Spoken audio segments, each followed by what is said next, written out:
Jaya Shriman Narayana. Jaya Shriman Narayana. Jaya Shriman Narayana.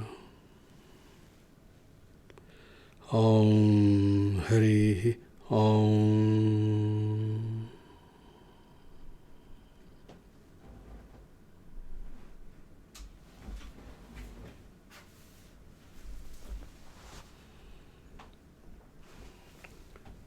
Very good. Well, welcome everyone. For those who don't know, I am Dharmapavartaka Acharya.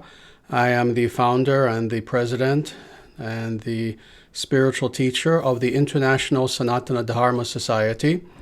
And thank you very much, all of you who are here. Thank you for indeed being here. What we are doing today is something that is very special.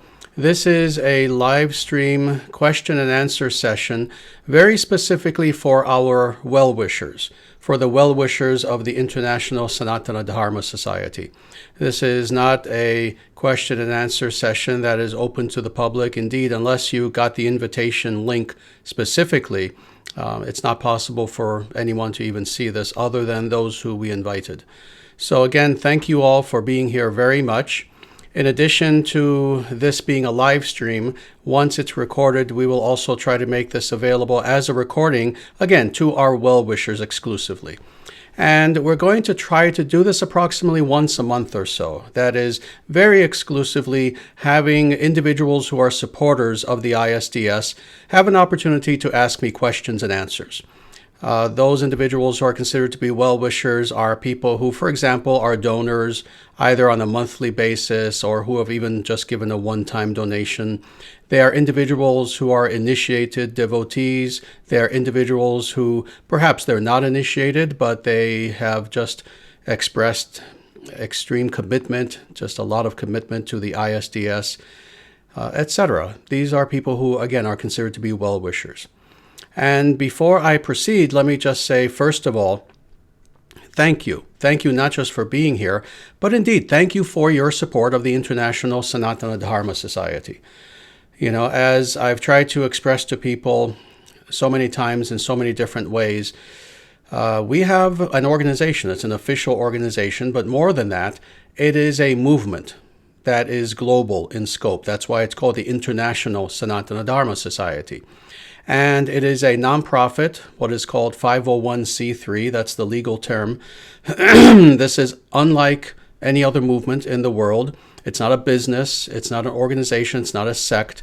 Rather, it is truly a movement designed to do several things. First of which is to restore Sanatana Dharma to its ultimate purity. You know, for people who have listened to my teachings for quite some time, both through the videos in my books, but also in person as well. You know that I've expressed this for literally decades and decades and decades, really ever since I've been following Sanatana Dharma myself, which I have been following since the age of 10.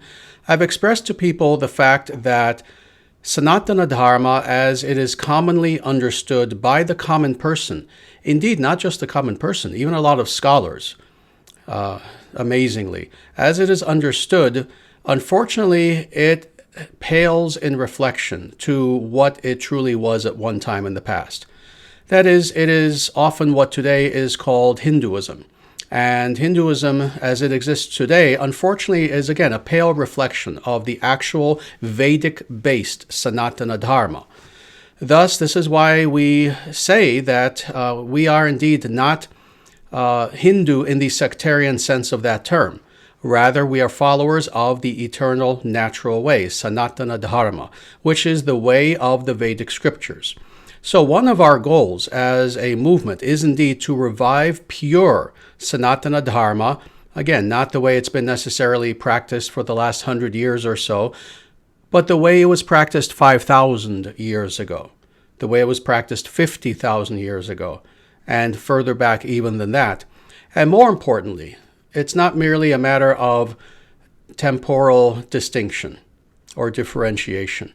Rather, we follow Sanatana Dharma in accordance with exactly what the Vedic scriptures say. And we do our best indeed to follow the Vedic scriptures and to not veer from that. Thus, unlike a lot of what is called modern Hinduism and so-called Hindu leaders, modern-day swamis, gurus, etc., we do not mix the teachings of the Vedic scriptures with anything modern whatsoever. We don't mix it with American New Age ideas. We don't mix it with, a little Buddhism, a little Christianity, a little bit of this, a little bit of that. No, on the contrary. We try to follow Sanatana Dharma, indeed, in as traditional and scripturally based a way as is possible in this day and age. So that's the first thing that the International Sanatana Dharma Society is about, is indeed this restoration of pure Vedic culture, philosophy, religion, etc. The second thing, on top of that, is that we are also dedicated to taking these pure teachings and practices of Sanatana Dharma and teaching this to as many people as possible. You see, another thing that makes the ISDS different from many, many other organizations is precisely this, that we understand that Sanatana Dharma is indeed a path that is meant for everyone. As long as a person has sincerity, as long as a person has goodness, as long as a person is truly striving to know God, then Sanatana Dharma is for them. Thus, our second goal is indeed to teach Sanatana Dharma to as many millions upon millions of people as possible. So I can go much deeper, but again, let me just stop there. This is what the ISDS is about, and thus we have indeed a movement to do these two things, to restore Sanatana Dharma in its absolute purity that is scripturally based, but also to teach Sanatana Dharma to millions of individuals throughout the world who truly need this. There are so many millions of people, and today specifically, I'm talking about today, I'm talking about in 2020, there are so many people today who are desperately yearning for spiritual authenticity, and an authenticity in who they are as well. And Sanatana Dharma is here to fill this vacuum. So with all that being said, I want to thank all of you who are listening to this tonight, those well-wishers of the ISDS who will see the recording of this perhaps sometime in the future. I want to thank you personally for your help over the years. Some of you, you've been inspired to help just very recently, in the last week, even the last several weeks. Some of you have been with us for years and years and years and have been helping us in so many ways with your donations, by spreading our videos and information about our teachings all over the world, by volunteering in so many different ways. I thank you. I thank you from the bottom of my heart, because without your help, we would not be able to accomplish anything. Without your help, you see, I'm the teacher. I'm a guru. I'm an acharya. I can teach and teach and teach. But without your help, I would be teaching to myself in an empty place surrounded by four walls. Due to your help, these teachings of Sanatana Dharma have been heard quite literally by millions of people. So again, I thank you for your help. And with that, with these question and answer sessions, for the most part, I'm not actually going to be giving talks per se. Rather, I want this to be an opportunity to answer your questions. So with that, I don't know how many people are joining us right now. I can't see that information at present, but I know that there are people here, and I see that there are several. Thank you so much for being here. And with that, please, if you have any questions for me whatsoever, I'll do my best to answer them. And please feel free to ask questions.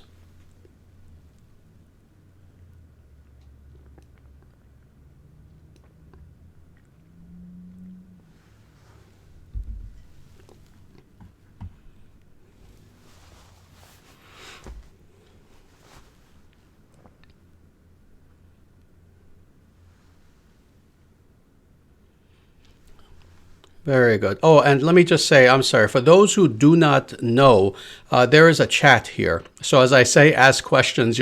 Some of you who are not familiar with how live streams on YouTube work may be looking around for a microphone or something. I can't hear you. Rather, what you need to do is go to the chat section and type in your question, and I will see it. Just in case you didn't know that, because I know there are people who don't quite understand that. But there is one question that is here from Sri Ram. Can we become like Narada Muni in our next lives if we choose to do so? Very good. Very good. Well, let me just say this. Narada Muni very specifically is a very, very special individual. So the truth of the matter is we cannot actually become exactly like him. And the reason why this is the case is because several things. First of all, he is what is technically called an Avesha Avatara. And those are very, very rare individuals. And let me go back for a second, take a step back, and in fact explain. There are many different kinds of avatars. You know, it's interesting. What is an avatar and what is not is an exact science. There's no speculation as far as this question. And it's interesting. This is one of the things that I love about Sanatana Dharma, is that unbeknownst to many people, and it's actually sad to me that more people who actually follow Sanatana Dharma, they don't know this. There's no speculation involved. Everything is an exact science. What is a guru? What is the nature of God? Etc., etc. How do we come to know God? Everything is an exact science, and the answers are indeed there, and it's not open to speculation. In the same way, there is a science, one could say, of avatar. That is, there are certain principles by which we know what an avatar is, who is an avatar, etc., etc. So there are several categories of avatars. But of these different categories, there are two that are the most important. The first is called Purna Avatar. That is a full incarnation of God. That is extremely rare that this occurs. In fact, just to give you an indication of how rare, the last full avatar was Krishna, 5,000, a little bit over 5,000 years ago. The next one will indeed be Kalki, and he won't be here until over 400,000 years from today. So a full avatar is actually quite rare. Now, in addition to the Purna avatar, there is a second category that is called Avesha avatara. Sometimes it's called Shakti Avesha. It's the exact same thing. It just is a different term, but it means the same thing. What this is an individual who is technically a human being. That is, they are not God. They are an Atman. They are a finite being, like you, like me, like the rest of us.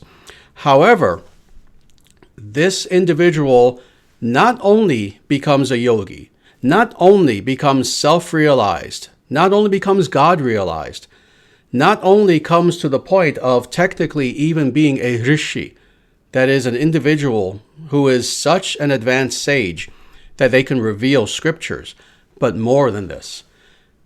An Avesha avatar is a human being who has so emptied themselves of ego and filled themselves with God's love to the point where they become empowered by God for a mission in this world. That's an Avesha avatar.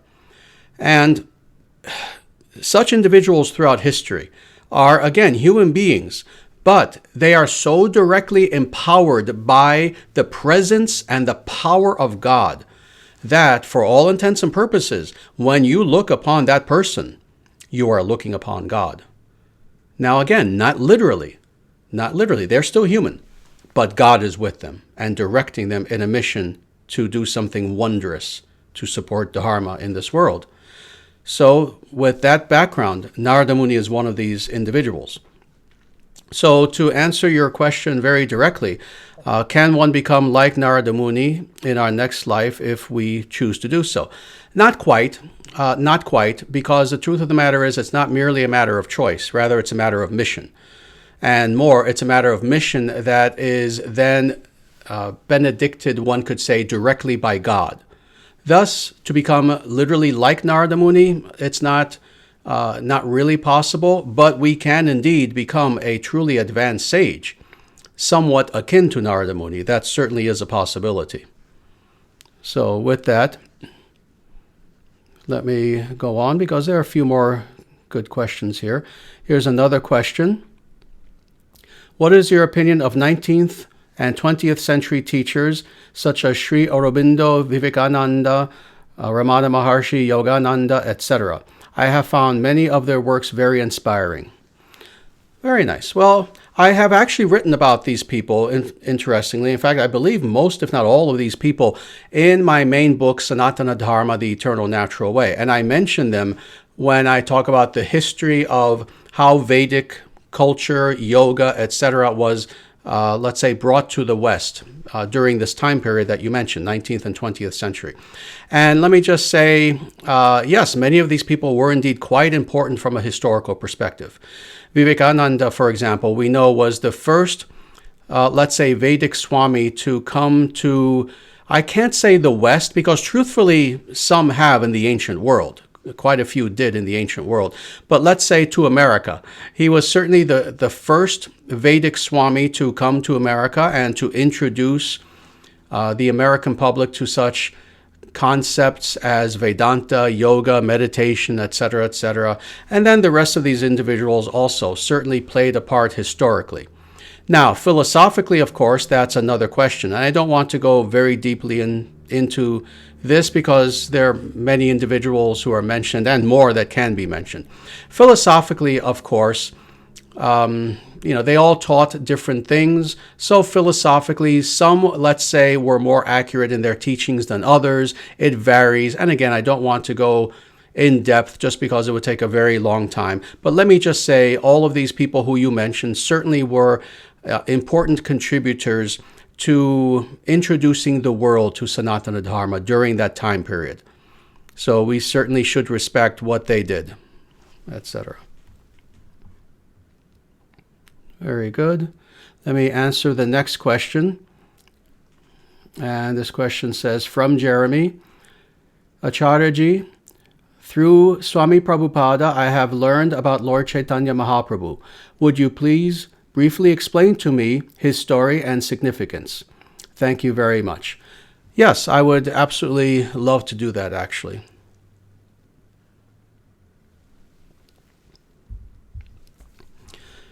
So like yourself, so many people indeed were introduced to Vedic spirituality through the teachings of Prabhupada. And I'm sure many people know that I myself also consider myself to be a follower of Prabhupada.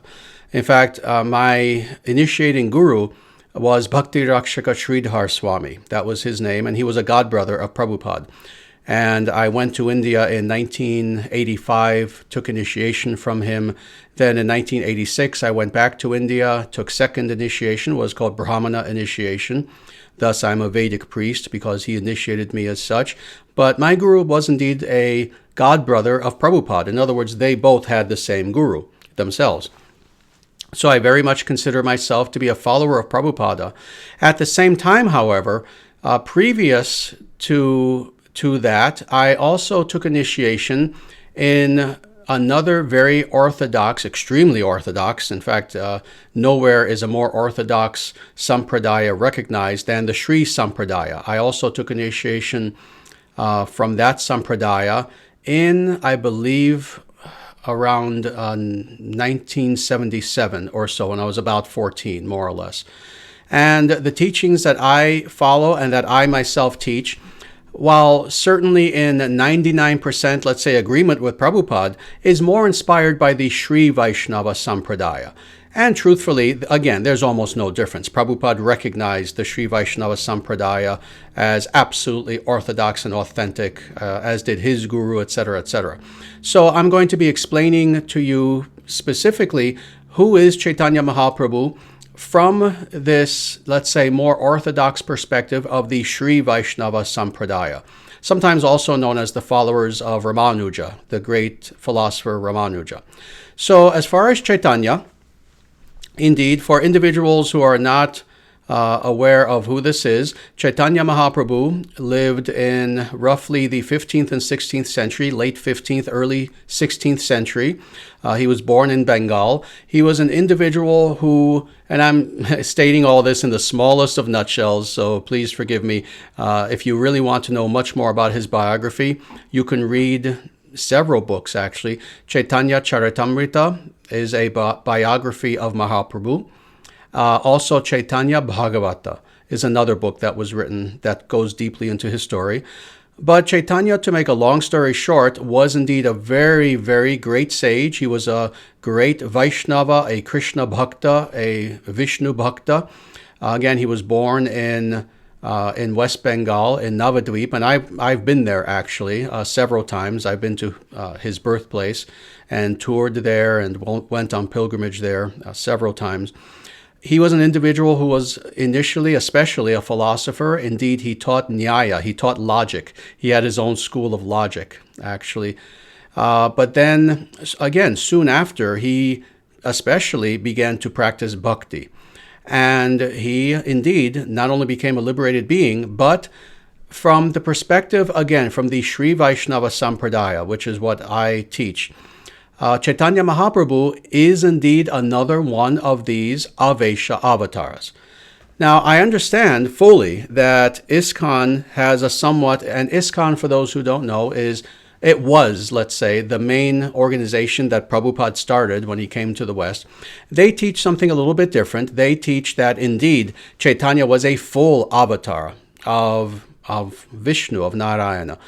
The truth of the matter is there's zero evidence of that. Rather, he is indeed an Avesha avatar. He is a person who was a human being, an absolute pure devotee who, again, had a sense of mission, and as a result was blessed and empowered by God in such a way that when you looked upon Chaitanya, it might as well have been as if you were looking upon God.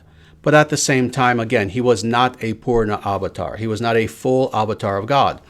And that, sadly, regardless of what anyone says, regardless of what ISKCON or the Hare Krishnas or anyone says, and this is why I can state this so emphatically. It's actually quite simple.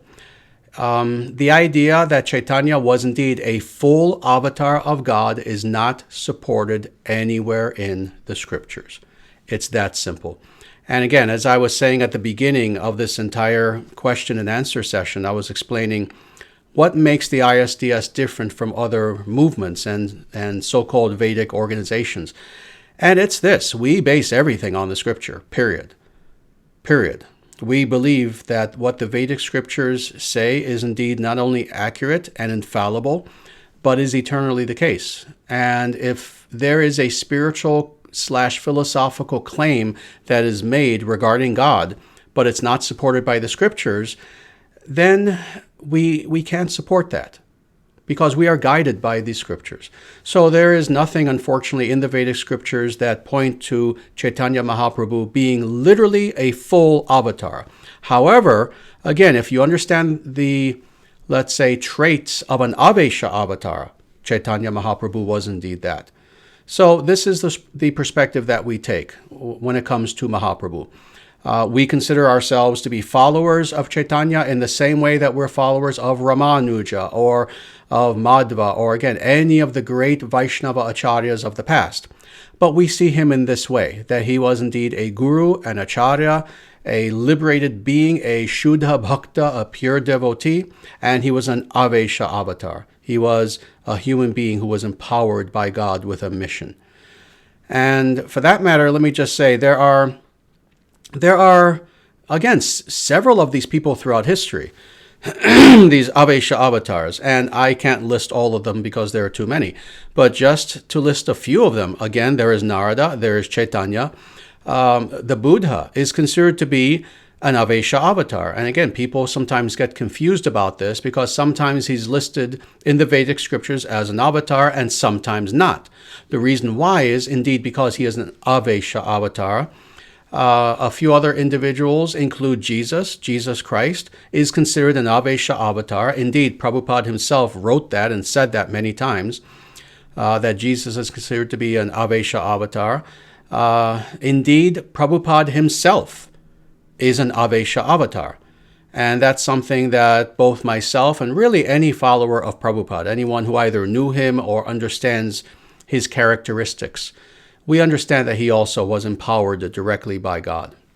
But with that, there are more questions. Let me go on a little bit more. I hope that answered that question. The next one: how do we live in this society that is filled with fear regarding COVID-19? people and relatives behaving as if everyone has the virus. The fear is dividing. Very true. Very, very true. And very sad, and very much on purpose, sadly. You know, it's an interesting thing. I've had several videos now. There have been several videos where I speak about this coronavirus, COVID-19, very directly, actually. In fact, one short video that is dedicated specifically to this. There's an interview as well, but also on several of our live streams of the past. I've spoken about this COVID-19 and what this entire crisis is. First of all, as I've said, this is real. You know, individuals who want to give into conspiracy theories and say, oh, this is all 100% made up. No, that's not the case. I mean, the evidence is people are dying. You can't hide the fact that people are dying from this. As far as how many, well, that's debatable. Some people say more, some people say less. But in any case, this is indeed something real. And more, it's COVID-19. You see the number. There have been COVID viruses in the past. This is not... this is only the latest one. This is not the only COVID virus that we've had to face. So it is indeed something that is real on the one hand. On the other hand, sadly, of course, we understand that historically, individuals who control society very often will use opportunities like this to instill fear in the hearts of people for their own political purposes, for their own purposes of control over the population, etc. So, yes, it's unfortunate that this idea of fear over coronavirus and catching it, etc., is something that our politicians, not all, but many of them, especially unfortunately the local ones, that is state, city, etc., county, many of our local politicians, a few of the national ones as well, and of course I'm talking about in America specifically, but this is true throughout the world, much of the media as well, has invested great amounts of time, energy, etc., to having people become scared to death of this idea of coronavirus. And the truth of the matter is, while indeed, of course, we should always be careful, it's always very important to have good hygiene. In fact, that's something that's part of Vedic culture. You should always wash your hands. You should always make sure you're clean. You should always make sure surfaces are clean, etc. You should always be careful and wary of just touching strangers or being too close to people who, you don't know if they're ill or they may have a cough. This is generally just true on the one hand. But on the other hand, this idea that we should fear even going out of our homes, etc., it is unfortunately overkill. It truly is overkill. And this is why now there are people throughout the world who are indeed protesting some of the states and some of the nations that have been more totalitarian in their lockdown, to the point where quite literally they arrest people for just trying to take a walk in a park by themselves or something like that, which is silly. If you're by yourself, you're not going to get coronavirus from a tree or give it to a tree. But yes, it's gone too far. Now, as far as what we do about this, well, several things. First of all, as I've said multiple times, we ourselves are not to fear. We have to understand that, again, all of these fear tactics are unfortunately just that. They are tactics that are used by corrupt individuals in order to just maintain control over their local populations. These are indeed corrupt politicians. Which in itself, if you say corrupt and politician, they're almost synonymous, sadly. Most politicians are indeed radically corrupt, more so than we know. It's due to corrupt media, etc., etc. So we ourselves are to not fear. We are to be careful in just a normal way, but not fear. We have to understand that indeed God will protect us as long as we do what is necessary, good hygiene, etc. We need to, as I've said multiple times, listen to what Krishna tells us in Bhagavad Gita in chapter 18, verse 66, where he says, Ma shuchaha, do not fear. So that's the first thing. We are to rid ourselves of fear by indeed taking shelter of God. The other thing that we are to do is to help those around us also to not experience unwarranted fear.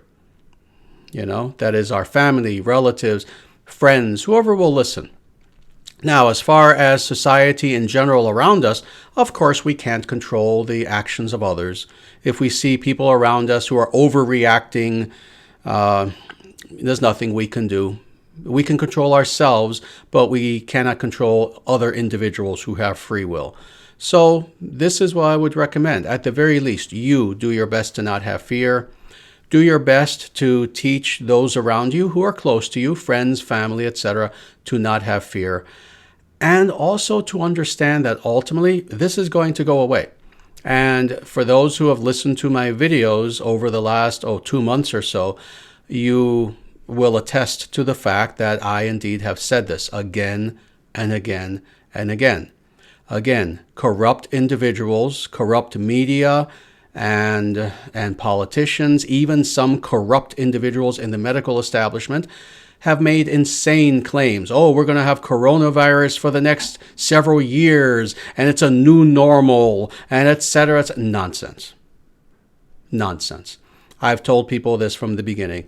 No, this will last for a little bit of time, then it will go away, and within a few months, I guarantee you, people will, if the topic ever comes up, people will say, Corona, what?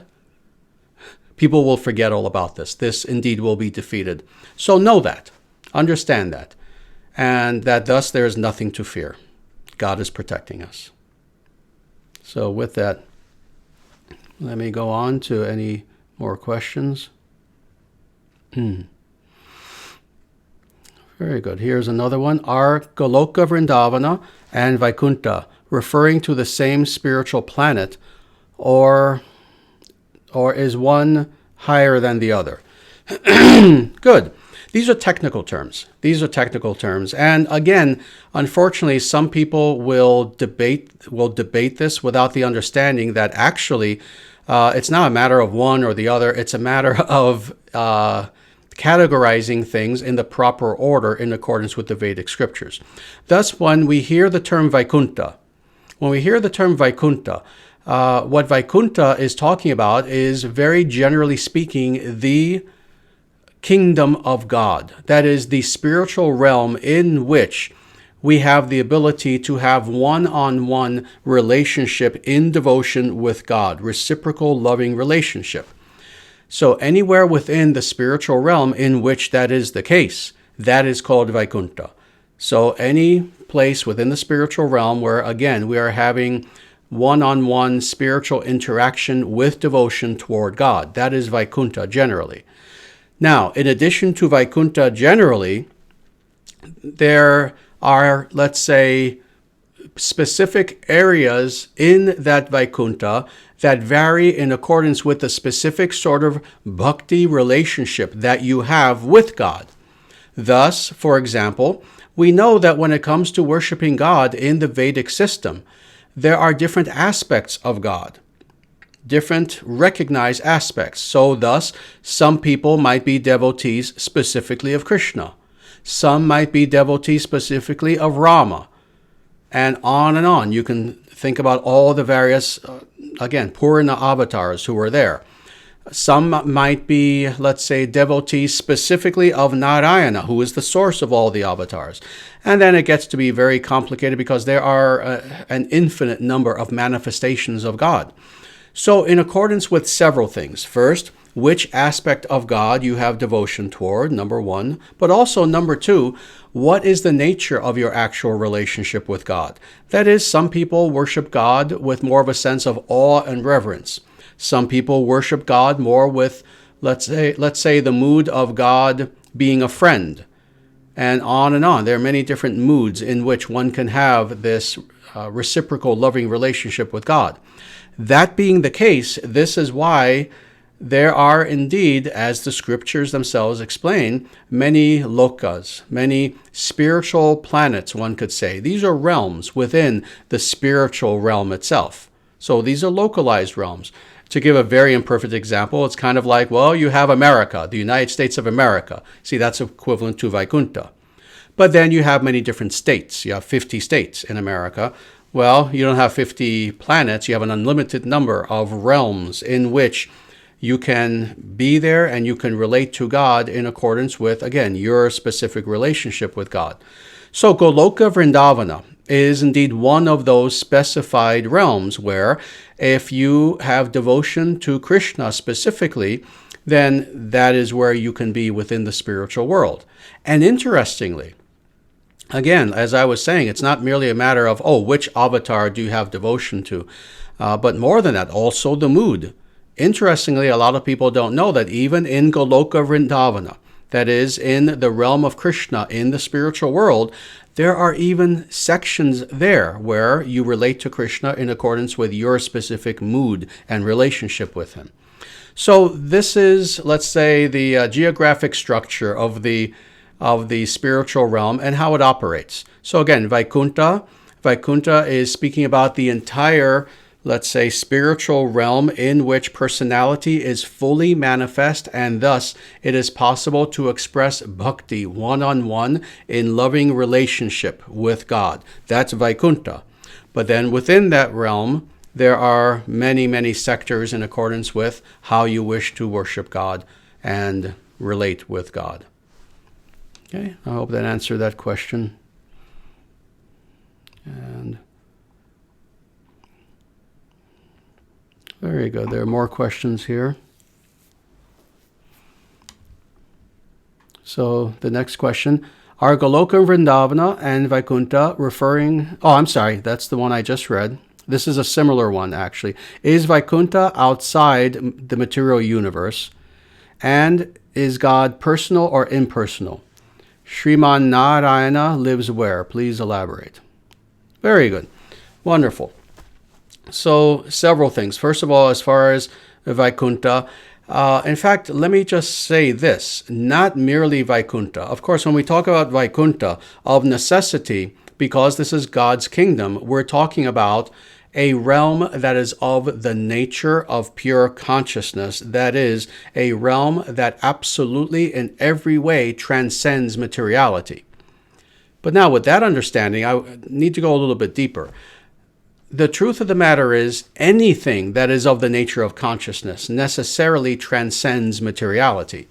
Thus, absolutely, it is the case that Vaikuntha is not situated within the material realm. That's an impossibility, an absolute impossibility, because Vaikuntha is of the nature of Purusha, not Prakriti. Thus, it is of the nature of consciousness, not materiality, materiality itself being one of the external energies of God.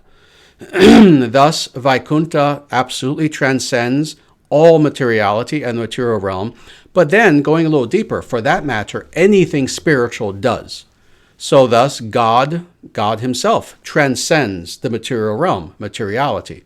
We ourselves, as consciousness, interestingly, even though we find ourselves as perceptive agents, let's say, within the material world due to our illusion and our ego, even though that's the case, our Atman is never touched by matter. It's never touched by matter. Even though we can fall into illusion, we can become covered by illusion, but we never touch illusion or materiality in any way. Even our Atman actually transcends the material world. So this is one thing that's very important to understand, that yes, Vaikuntha itself and anything that is spiritual is of necessity separate from the material. However, in the same way that due to our illusion, due to our falling into the material world, we are spiritual beings now having a material experience, but again, not touching materiality. Well, in the same way, this is indeed true for everything that is indeed spiritual. There were a few other things here in this question. Is God personal or impersonal? Yes. Yes. God is both. God is both. However, and truthfully, there is no Vaishnava school. There is no Vaishnava Sampradaya who would disagree with that statement. God is both. But at the same time, it is indeed the personality that is superior. In the same way that we see that as personalities in the material world, that's true even for us. You see, even all of us, we have our personal and our impersonal features. We are a personality. We are a locus of personality with free will and desire, etc. But at the same time, is it not the case that we can express ourselves in an impersonal way? So, for example, every time you use email, you're expressing yourself, but is it not impersonally? And you can see there are hundreds of examples that can be used where we are expressing ourselves, but even though we're localized and situated in our personality in a specific area, we will, let's say, extend our influence in an impersonal way, in some way or another. You see? Well, in the same way, God also is primarily a personality, but who can indeed, let's say, express himself in a secondary feature that we call impersonal. Thus, for example, this is how God interpenetrates all of reality. So again, God in his actual original personality, what Prabhupada would call the Supreme Personality of Godhead, while God is situated within the spiritual realm, at the same time, he extends his influence everywhere, all throughout the spiritual and material worlds. Now, how does he do this? Well, impersonally. He does this by indeed being impersonally present in all things. There's a microphone in front of me. God is situated within, quite literally, every single atom of this microphone, every single atom of our bodies. He is situated everywhere. But again, this is a more, let's say, impersonal approach that God takes. And if we were to try to relate to God in this way, we would be taking a somewhat more impersonal route toward knowing God. So this is why, while on the one hand, it's certainly very good to have an awareness of God's presence everywhere, at the same time, ultimately, we want to know that personality in a one-on-one sort of way. Again, another example to express this. Let's say if you live in America. Well, in a way, you can feel the omnipresence of the President of the United States. You know, and this is true for any president. All throughout the history of America, you have a president, and that person makes decisions, and that person will have an executive order, or that person will sign on to legislation that Congress passed, etc., etc. And of course, there are all the federal agencies, Department of this, Department of that, education, etc., etc. And in this way, in a way, we're all being touched by the decisions of the president. But do we know the president? Do we know the president personally? Are we looking into the president's eyes right there in front of us and speaking with him and having him speak to us? Of course not. Well, that's kind of the impersonal approach. You know, it's certainly good to understand that, yes, God is omnipresent all around us. But ultimately, wouldn't it be fun? Wouldn't it be nice? Wouldn't it be a truly amazing experience to actually go to Washington, D.C., to go to the White House, and to be introduced to the actual President of the United States, rather than just, again, having been affected by the President, now we're speaking to the President. Well, in the same way, these are the two approaches that we can have toward God. We can approach God in this impersonal way, or we can meet God face to face. And I will let you hazard a guess as to which is of much greater significance. So, finally, I believe there was one more thing. Sriman Narayana, where does he live? Well, that kind of answers that question. His primary locus of personality is indeed the spiritual realm. God transcends all materiality, but at the same time, he makes his presence known through all things. So indeed, there is nowhere where God is not, but at the same time, God primarily is in the spiritual realm. Now, let me explain that a little bit further with a nice analogy that, again, Prabhupada gave, but also several gurus. Water is everywhere, is it not? You know, when you think about it, really everything contains some form of liquid. You can find liquid in a rock, you know, if you know how, if you're a scientist. We know that liquid is everywhere. It's in wood, etc., etc. It's in the air. However, even though liquid is omnipresent, if we're thirsty, are we going to lick the air? Are we going to lick a rock or something? Of course not. Rather, we go where liquid is most concentrated. And we drink there. In the same way, God is like water everywhere. But if you truly want to know God, go to that source. Go to where God is fully manifest. And that's the spiritual realm.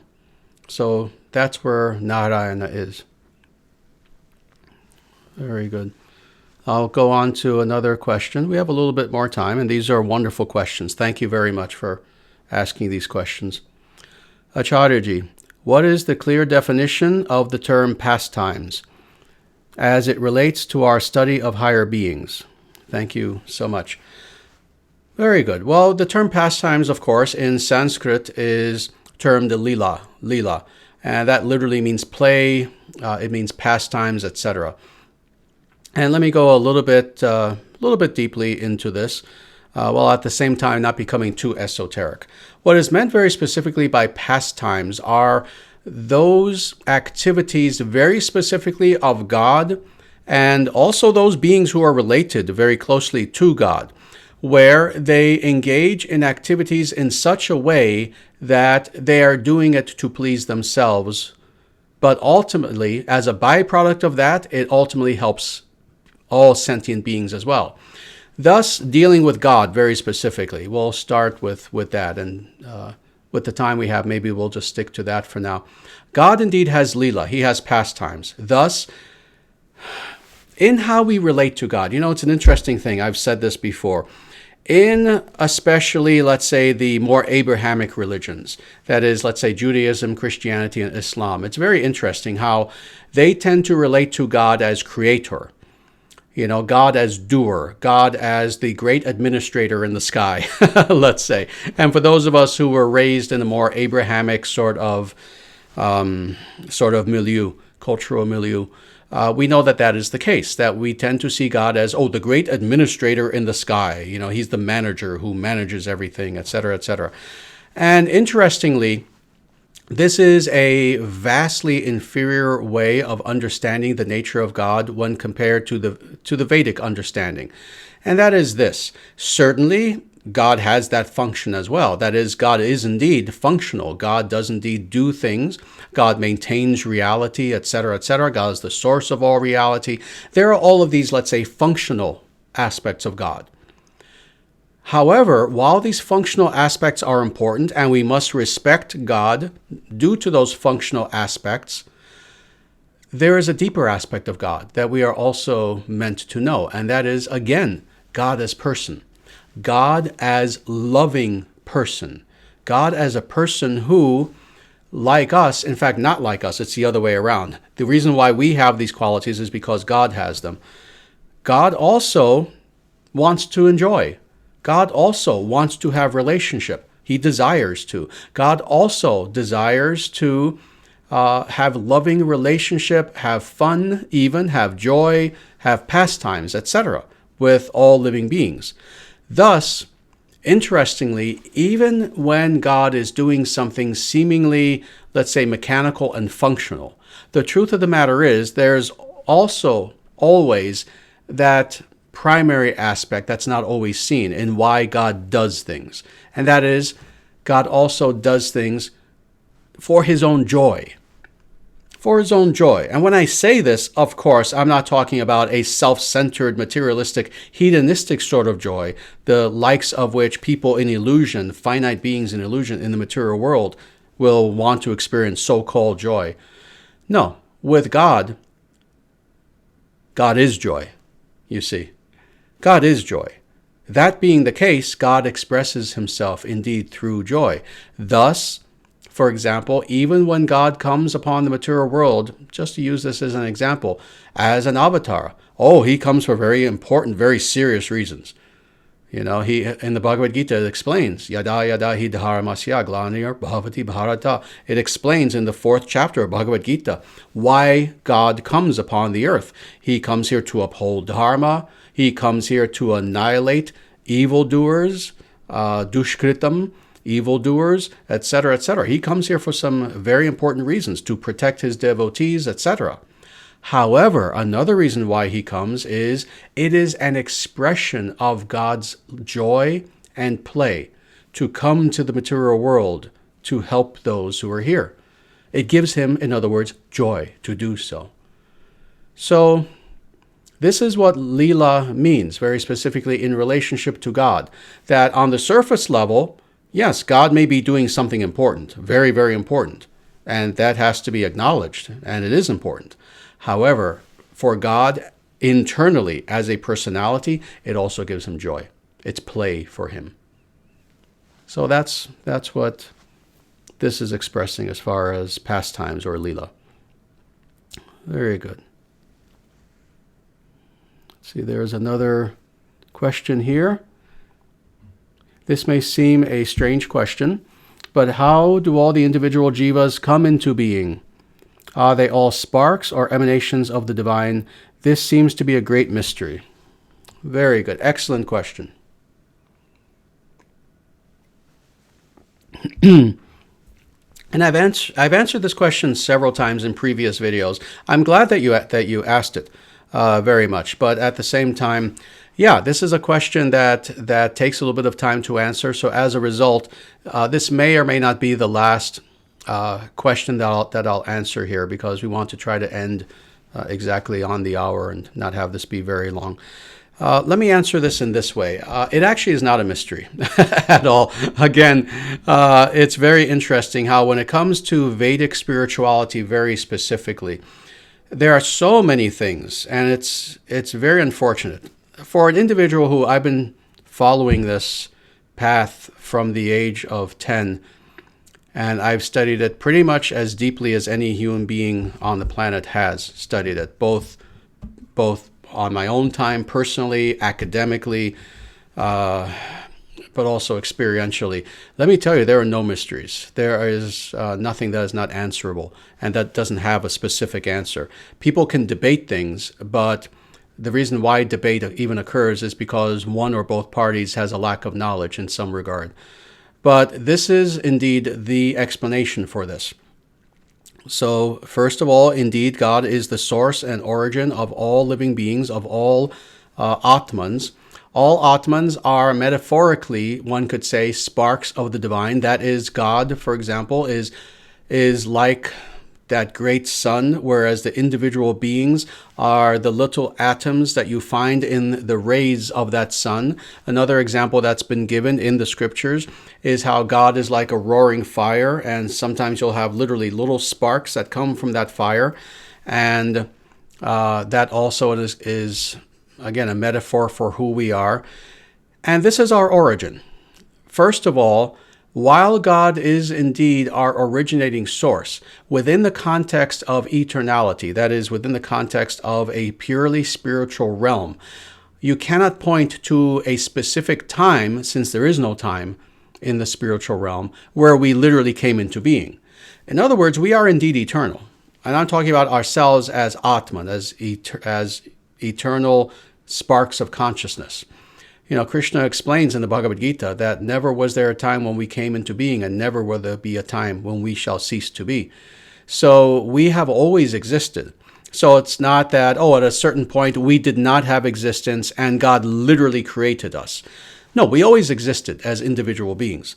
However, we existed within what is called the Brahmajyoti. That is, we existed within, indeed, the light of God as one of the energies of God, what is called specifically, and this is getting a little bit technical, but that's all right. And again, I do explain this much more in depth in a few of the previous videos. We are called Tatashta Shakti. So there is this specific energy that comes from God. Just in the same way that I mentioned earlier, there is Prakriti Shakti, material energy. Well, there's also an energy of consciousness, of individual units of consciousness. So initially, we exist within this energy of God, what sometimes is also technically called the Brahmajyoti, that is the light of God. However, we are individual beings, we are individual units, sparks of consciousness with our own individuality. However, at first, that individuality is not manifest as far as our own experience. Rather, we exist first as consciousness itself, individual units of consciousness itself, of awareness, in other words. After some time, it comes to the point where the process of individuation comes about, and we begin to now individuate ourselves in our own experience. That is, we become aware of ourselves, we become aware of things outside of ourselves, we become aware of distinction. Little by little, it comes to the point where our will, our free will, now begins to become manifest. Now we have the ability to make choices, etc. So it comes to the point where every individual spark or unit of consciousness comes to the point of becoming a fully manifest personality, rather than simply a personality in seed form. Once that is the case, then that ultimate, let's say, of choices is presented to us. That is, we can now fully explore who we are, now being beings who have self-awareness, Atma Bodhi, self-awareness, but also now awareness of other. Other meaning everything, meaning other Atmans, meaning other things outside of ourselves, meaning God, etc. For that matter, for those of us who fall into the material world, we can now make that distinction between ourselves and materiality, etc. And it is at that point that now we have that ultimate choice. Do we wish to fully explore who and what we are spiritually, purely spiritually? That is, come to know God more and more, and eventually develop bhakti, and indeed go from having been in this more impersonal realm of what is called brahmachyoti to eventually developing bhakti, and now going indeed to Vaikuntha, the personal realm of the spiritual world. Do we follow that path? Or do we instead explore our personality in an artificial way, pretending that we are God, pretending that I am the controller of all things, and thus developing ahankara, ego, false sense of identity and self, and thus becoming influenced by the material energy, by the Prakriti Shakti. So these are the two choices. Those individuals, for the most part, not everyone who is here, but 99.99999% of individuals who are within the material world are here because they chose the wrong path. They chose the path of artificiality and creating a false identity for themselves rather than unfolding their true identity and thus making spiritual progress. So this is where most beings find themselves in this material world. So this is our origin, one could say.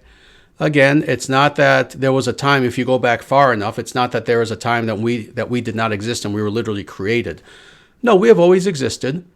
But as far as the nature of that existence, yes, it changed. It certainly changed. And those of us presently within this material world, we are here because we made the wrong choice. We are here because we chose an artificial identity rather than true identity. We chose an artificial, made-up self rather than true self. And thus we are in illusion, not enlightenment. We are in darkness, not light. So, all that being said, choose light. Choose enlightenment. Now that we are here, now that we know this, now that we have this human form of life, this is what the Vedic scriptures tell us. Don't lose hope. Don't worry about your past. Don't worry about why you're here. Don't worry about what mistakes you've made in the past such that you are now here. Rather, now that you understand this, indeed, choose the light. Choose to be with God. Uncover that true self that you truly are. Know that true self and surrender that true self to that self of ourself. Surrender that Atman to Paramatman. Surrender that self to that supreme self who is God, and in this way achieve liberation from illusion. And that is what we are here to do. That's why I teach. That's why we have this International Sanatana Dharma Society, with the hopes that people will hear this message and it will spark something within them such that they will want to indeed re-embrace their true self and come to know God. So with that, we're about 1 minute before the hour, so I believe we're going to stop there. And thank you again. Thank you again so very much for being here. Thank you very much for your support of myself, my teaching mission, and the International Sanatana Dharma Society. Let me encourage you to please continue supporting us in every and any way that you can. And with that, I will leave you now. Again, we'll try to do this specifically for our well-wishers, maybe once a month or so. Otherwise, please join us on YouTube. We do live streams for general public, maybe once a week or so. And then, of course, we have our many other videos of my lectures and other events that we put onto YouTube on our Dharma Nation channel on YouTube. If you haven't yet done so, please subscribe to that channel on YouTube. That way you get notifications about new videos as they're released. We'll be releasing new videos within the next several days, actually, of some interesting talks that I have given and will be giving. And with that, again, thank you very much. Please take good care of yourselves. Fear nothing, because there's nothing to fear. Simply surrender your lives unto the lotus-like feet of Bhagavan Sri Krishna and simply fear nothing. With that, I thank you. Namaste. Jaya Shriman Narayana. Jaya Bhagavan Sri Krishna. Jaya Guru Deva. Sanatana Dharma Jayate. Victory to Sanatana Dharma.